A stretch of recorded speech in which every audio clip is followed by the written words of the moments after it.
we've always thought of ourselves as helping out entrepreneurs and taking ideas and new businesses and bringing those new businesses to life. And at one point, when someone thought of a new business, they thought of it as a website.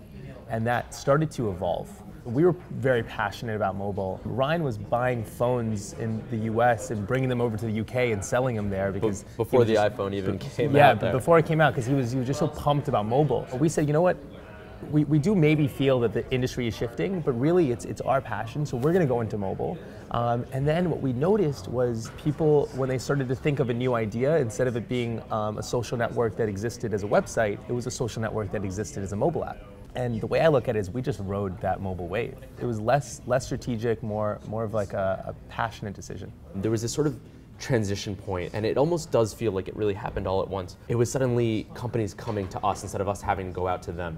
Big brand names saying, hey, Fueled, please answer this RFP. Can you, would you be able to take on a project like this? We were able to spend a lot less time kind of having to prove ourselves, and we'd already done that, and we can spend all of our energy and time executing on projects. The other big step was opening the space that we're in now. I think the collective shows how we're different than other agencies in the sense that we are focused on startups, and we're very much ingrained in the startup culture and the community, so much so that we have 35 startups inside of our office.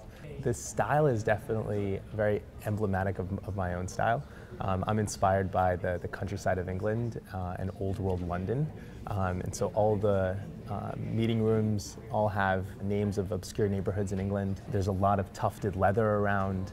If you could put yourself in the most ideal working environment, it is the comfort of your living room with your friends around you. If your friends ran successful startups, this is what your living room would look like. One of the things that happens in this space, one is the competitiveness of all the different companies. It's like, oh wow, that company's here till 8 o'clock at night, 10 o'clock at night, they're here on Saturday, and so you start to kind of get into that same mode. I guess you're just a lot closer to other things happening, other companies that are in a similar space that are also tech companies. You learn what they're doing, and so you can really just iterate through ideas faster. And so I think best practices disseminate more quickly in a co-working space. Most of the problems that people encounter while starting a company are similar. In this space, when you work together, especially when there's no barrier between desks, to have 4 or 10 startup CEOs that are just within an arm's reach of you is a big asset. One day an employee can be sitting next to an expert on Bitcoin, and the next day with like a wearable device, and then the next day an expert on fintech. A lot of companies, they get in a way tunnel vision of this. They only look at the projects that they're working on.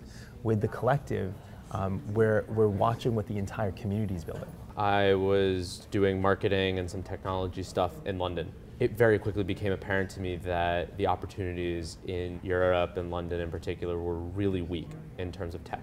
Uptake of social media was a fraction of what it was in the US. And so I went out and spent some time in San Francisco, spent some time in New York. It was really apparent to me that the place that made the most sense, personally, was New York. This isn't a sort of one-horse town where tech is everything. It's tech plus financials, advertising, and fashion, and music. There's just so much here. I started off my career in finance, and I had a degree in finance, international business, and information systems, which was like akin to computer science for a business major.